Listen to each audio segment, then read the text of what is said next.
What if I told you that everything holding you back right now, every dream you haven't chased, every conversation you haven't had, every risk you haven't taken, comes down to one single thing? Not lack of talent, not bad timing, not even bad luck. It's fear. And here's the truth that nobody wants to hear. Fear is winning. It's winning right now, in this very moment, for millions of people around the world. But what if 2026 could be different?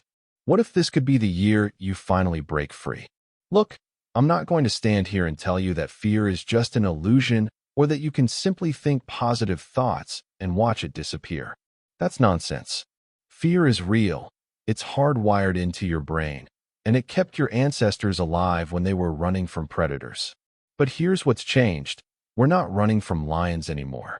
We're running from phone calls, from difficult conversations, from starting that business, from asking that person out, from speaking our truth. We've taken this ancient survival mechanism and turned it into a prison. Let me share something with you. There was a study done a few years ago where researchers asked people in their 80s and 90s about their biggest regrets. You know what they found? Almost nobody regretted the things they did. They regretted what they didn't do, the chances they didn't take, the words they didn't say, the dreams they didn't chase. And when asked why, the answer was always the same: fear. They were afraid of failure, afraid of judgment, afraid of looking foolish, afraid of being rejected. And that fear cost them decades of potential joy, growth, and fulfillment. So let's talk about what fear actually is. At its core, fear is your brain's way of trying to protect you. It sees potential danger, and it hits the alarm button. Your heart races, your palms sweat, and your mind starts spinning worst-case scenarios. This is the amygdala doing its job. But here's the problem. Your amygdala can't tell the difference between a real threat and a perceived one. It treats a job interview the same way it treats a bear attack. It treats asking someone on a date the same way it treats standing on the edge of a cliff. This is why understanding fear is so crucial. When you realize that most of your fears are not about actual physical danger, but about psychological discomfort, ego threats, or social rejection, you start to see them differently. You start to realize that what you're really afraid of isn't the thing itself, but the story you're telling yourself about what might happen. Think about it. When you're afraid to start that project, what are you really afraid of? Usually, it's not the work itself. It's the fear that you'll fail and people will judge you, or that you'll succeed and then have to maintain that success, or that you'll discover you're not as talented as you thought. See how these are all stories. They're narratives your mind creates about a future that hasn't happened yet. Now here's where it gets interesting. Your brain is incredibly powerful, but it's also incredibly lazy. It wants to conserve energy, so it relies on patterns and shortcuts. If you've been afraid of something once and that fear kept you safe, your brain files that away as useful information. The next time a similar situation comes up, boom, fear response is activated. This is why fears compound over time. Every time you avoid something because of fear, you're teaching your brain that the fear was justified. You're reinforcing the pattern. But the opposite is also true. Every time you feel fear and do the thing anyway, you're teaching your brain that the fear was unnecessary. You're rewiring the circuitry. This is neuroplasticity in action, and it's one of the most hopeful discoveries in modern neuroscience. Your brain can change. Your fear responses can change, but only if you actively work to change them. Let me tell you about the comfort zone myth. Everyone talks about stepping outside your comfort zone like it's this one-time thing. You take a big leap, feel uncomfortable for a bit, and then you're transformed. That's not how it works. Your comfort zone is like a muscle. If you don't use it, it atrophies. If you stay in the same safe space for too long, that space actually gets smaller. Things that used to feel normal start to feel scary. This is why people who isolate themselves often develop more anxiety over time, not less. But when you consistently push against the edges of your comfort zone, something magical happens. It expands. Things that terrified you last month feel manageable today. Not because you became a different person, but because you trained your nervous system to handle discomfort. You proved to your brain, over and over again, that you can survive the thing you were afraid of. So how do we actually do this? How do we conquer fear in 2026? First, you need to get specific. Vague fears are the hardest to fight because they're everywhere and nowhere at once. Instead of saying I'm afraid of failure, ask yourself, what specifically am I afraid will happen if I fail at this particular thing? Will I lose money? Will people laugh at me? Will I feel embarrassed? Get granular. Because once you name the specific fear, you can start to examine whether it's rational. Most of the time, when you really look at your fears closely, you realize they're either unlikely to happen or not as catastrophic as you imagined. Yes, you might feel embarrassed if you fail, but will you actually die? Will your life be over? Will everyone you know abandon you? Probably not. And even if the worst-case scenario did happen, could you handle it? The answer is almost always yes. Here's a powerful exercise. Take whatever you're afraid of and play it all the way out to the worst possible outcome. Really go there. Imagine everything goes wrong. Now ask yourself, if that happened, what would I do next? You'll usually find that even in the worst-case scenario, there's a next step. There's a way forward. This realization alone can strip fear of much of its power. Another crucial aspect of conquering fear is understanding the difference between fear and anxiety. Fear is a response to a present threat. Anxiety is fear about something that might happen in the future. Most of what we call fear is actually anxiety, which means we're suffering over things that haven't happened and might never happen. Think about how insane that is. We're literally making ourselves miserable about fictional scenarios. The antidote to anxiety is presence. When you're fully in the present moment, anxiety can't exist because anxiety only lives in the future. This is why practices like meditation, deep breathing, and mindfulness are so effective. They pull you back into now, where you're usually actually safe. Try this next time you're feeling anxious. Look around you. Describe what you see, hear, smell, and feel. Ground yourself in the present moment. You'll often find that right now, in this moment, you're okay. Let's talk about the role of action. Here's something most people don't realize. You don't need confidence before you act. That's backwards. Action creates confidence. Every time you do something despite being afraid, you build evidence for yourself that you can handle fear. That evidence becomes confidence. So if you're waiting to feel confident before you make a move, you're going to be waiting forever. The confidence comes after, not before. This is why the phrase "feel the fear and do it anyway" is so powerful. It's not about eliminating fear. It's about changing your relationship with it.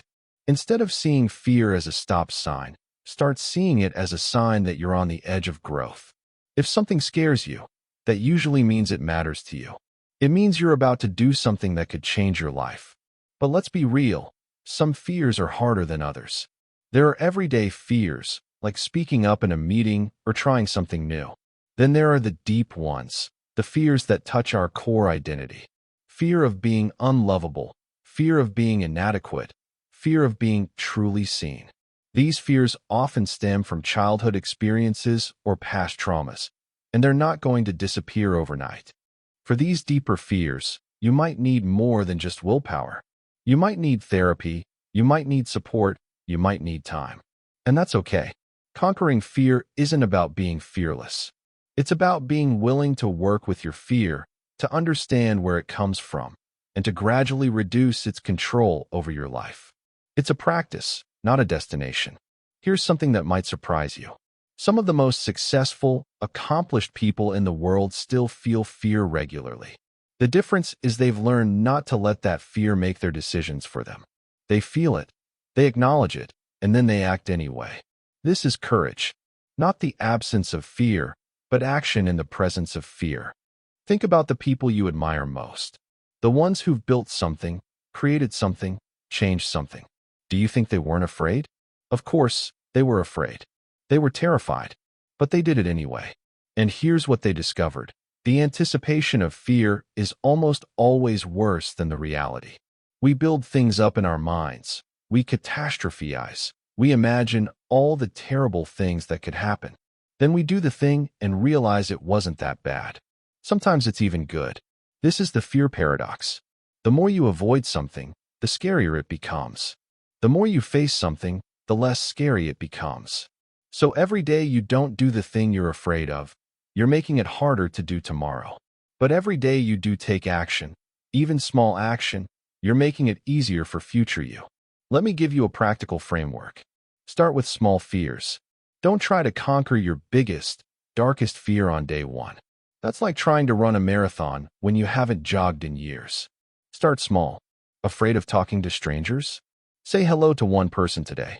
Afraid of public speaking? Speak up once in your next meeting. Afraid of putting your work out there? Share one small piece. Build momentum.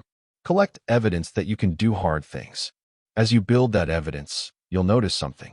Your identity starts to shift. Instead of seeing yourself as someone who's controlled by fear, you start seeing yourself as someone who faces fear. This identity shift is crucial because we tend to act in accordance with how we see ourselves. If you see yourself as brave, you'll do brave things. If you see yourself as fearful, you'll continue to avoid. Now let's address something important. Social media and modern culture have created a strange relationship with fear. On one hand, we're bombarded with messages telling us to be fearless, to take risks, to live our best lives. On the other hand, we're constantly exposed to other people's highlight reels, which makes us more afraid of failure and judgment. We see everyone else seemingly succeeding, and our own fears feel more justified. Here's the truth that nobody posts about. Everyone is afraid. Everyone is dealing with their own fears and insecurities. The person you think has it all figured out, they're scared too. The difference is whether they let that fear stop them or not. So stop comparing your internal reality to everyone else's external image. It's not a fair comparison, and it's making your fear worse. Another modern fear that's become epidemic is the fear of missing out. We're so afraid of making the wrong choice, of closing off options, of missing some better opportunity, that we end up paralyzed. We don't choose anything because we're afraid of choosing wrong. But here's a secret. There is no perfect choice. There's only the choice you make and what you do with it afterwards. The most successful people aren't the ones who made perfect choices. They're the ones who made choices and then committed to making them work. Let's talk about failure because this is the big one for most people. We're terrified of failure. But what even is failure? Usually, it's just feedback. It's information about what doesn't work, so you can adjust and try again. Thomas Edison didn't fail 1,000 times before inventing the light bulb. He found 1,000 ways that didn't work. That's not failure, that's research. The only real failure is not trying. If you try something and it doesn't work, you've learned something. You've grown. You've gathered data. You're closer to success than you were before. But if you don't try at all because you're afraid of failing, you've failed by default. You've let fear win without even putting up a fight. Here's a mental reframe that changed everything for me. Instead of asking, what if I fail? Start asking, what if I succeed? What if it works out? What if it's amazing? What if this is the thing that changes everything? We spend so much time imagining worst-case scenarios, but why not imagine best-case scenarios too? Not to be naive or unrealistic, but to balance out the negativity bias our brains naturally have. Your brain is wired to focus on threats and potential problems. That's how we survived as a species. But in the modern world, that same wiring often holds us back. So you have to consciously counterbalance it. For every fear-based thought, generate an opportunity-based thought. For every what if this goes wrong, add a what if this goes right. Train your brain to see possibility alongside risk. Now, I want to address something that doesn't get talked about enough. Sometimes fear is actually useful.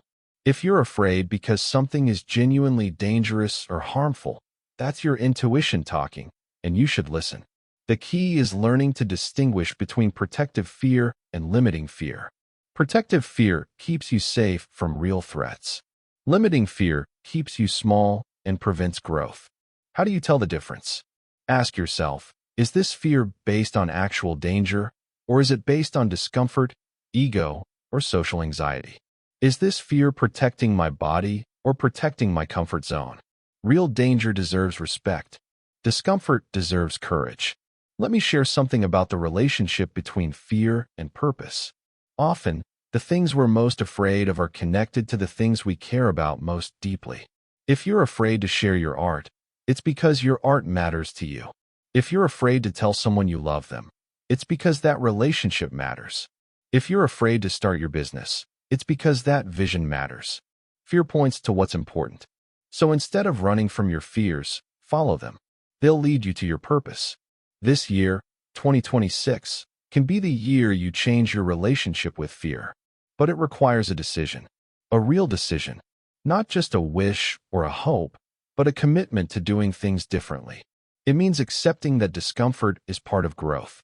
It means being willing to look foolish, to fail, to be rejected, and to do it anyway. Here's what I want you to understand. You have more control than you think. You can't control whether you feel fear. That's automatic. But you can control what you do with that fear. You can control whether you let it stop you or whether you use it as fuel. You can control whether you listen to the fearful voice in your head or whether you thank it for its input and move forward anyway. The brain is plastic, remember? It can change, but it needs consistent input. If you want to be less fearful, you need to consistently practice being brave. Small acts of bravery, repeated over time, create lasting change. It's not about one big moment of courage. It's about choosing courage over comfort again and again and again. Think about where you could be a year from now if you started facing one fear per week. That's 52 fears conquered. 52 times, you prove to yourself that you're capable. 52 pieces of evidence that fear doesn't have to control you. How different would your life look? How different would you feel? The tragedy isn't that we have fears. The tragedy is when we let those fears dictate our entire lives. When we look back and realize we spent decades playing it safe, staying small, not taking chances. When we realize that the things we were so afraid of were never as scary as a life unlived. You know what's scarier than failure? Regret. You know what's scarier than rejection? Never trying. You know what's scarier than looking foolish? Dying with your music still inside you, as they say. All the things you could have done, could have been, could have created, could have experienced, locked away because you were too afraid. But it doesn't have to be that way. You get to choose. Every single day, you get to choose. Will you listen to fear, or will you listen to possibility? Will you play it safe, or will you bet on yourself? Will you let anxiety about an imaginary future ruin your actual present? These are choices, not inevitabilities. I'm not saying it's easy. If it were easy, everyone would do it. But it's simple. Feel the fear, acknowledge it, thank your brain for trying to protect you, and then do the thing anyway. Start small, build momentum, collect evidence, shift your identity, expand your comfort zone. Repeat. That's the formula. And here's what happens when you do this consistently. You don't become fearless. You become free. Free from the tyranny of what other people think. Free from the prison of perfectionism. Free from the paralysis of overthinking. You become someone who feels fear and acts anyway.